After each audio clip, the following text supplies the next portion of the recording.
Hi, it's Charlotte from Charlotte Foster Podcast, and I've got my top 5 tips if you are recording audio. You're going to think this is ridiculous because you'll go, but Charlotte, what about that microphone?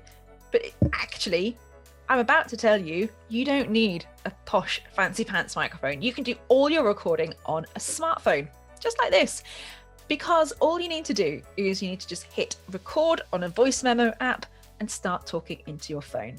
If it's just you, so it's a report that you're doing just by yourself, then actually I've got a top tip that you just need to record it like this, like you're talking on the phone to a mate. Talk, talk, talk. The reason why you do that is because the microphones in your phones are designed to work best when they're like this. So background noise cancellation kicks in and it just sounds a lot warmer, the tone of your voice. Don't worry though, if you can't do it like that because you're going to have different people, you're interviewing people, use it like a normal microphone. So that's the bottom where you would normally have it like that, and just talk like that. If you're going outside and you're using your phone like that, take a sock with you. A clean sock, not like my sock today. I have just taken this off my foot. And then what you do, and I have done this when I worked at the BBC, you put a sock over the top and that will help. Believe me, it will help. It will help just get rid of some of the wind sound if it's a bit noisy outside. I'm going to take my smelly sock off the phone now. Never use that phone again. Avoid recording in your bathroom. Now, when I say your bathroom, I mean anywhere really that has lots of hard surfaces. So hard walls, hard table here. This office, in fact, is terrible for recording audio in. The reason is it will sound very echoey because your voice is just bouncing off the walls. What you want is soft surroundings. So curtains at the window, carpet on the floor, sofa, a bed somewhere near. If you can't do that, build yourself a den. Don't tell me you're too old to do that because I'm 40 and not too old to build a den. Get your sofa cushions, build them up into like an igloo den cave type thing, record in there. Alternatively, if you need an excuse to stay in bed, you can say, Charlotte says I have to stay in bed to do my recording.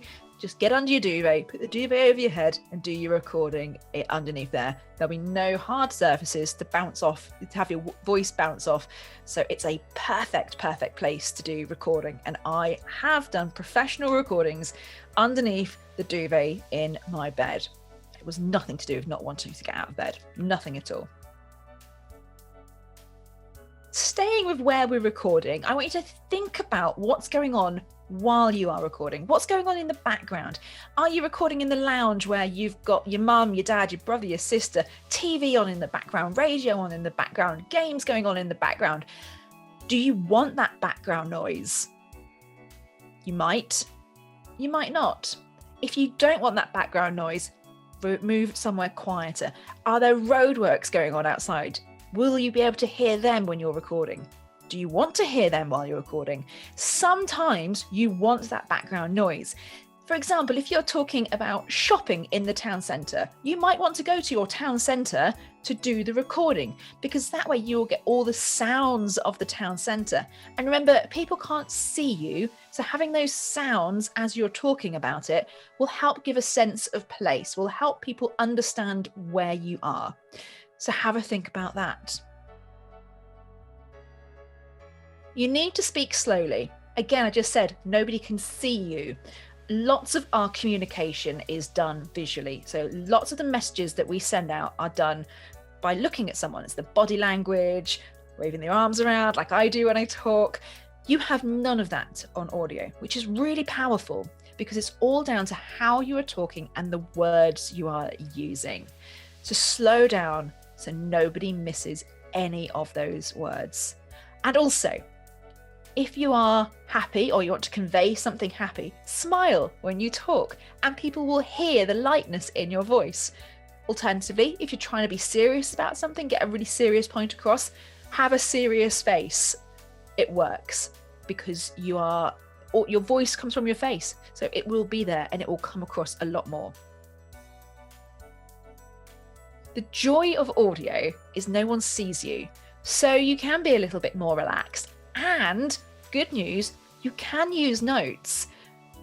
Bear this in mind. When I use notes, I tend to just have a bullet points to go through. I don't read it word for word because I'll get lost and then I'll trip over and I'll make more mistakes if I'm trying to read a script. So I just have notes in like bullet forms. The other thing you need to be aware of is you don't want a lot of kind of paper rustly noise, like this, because you're turning the page over. People will know that you're reading your notes. So think about how you're going to have your notes. And remember, people won't see them. So if you need them right in front of you, have them right in front of you. And if you do make a mistake, and believe you me, I make mistakes when I'm recording, just stop, leave a pause, and start the sentence again.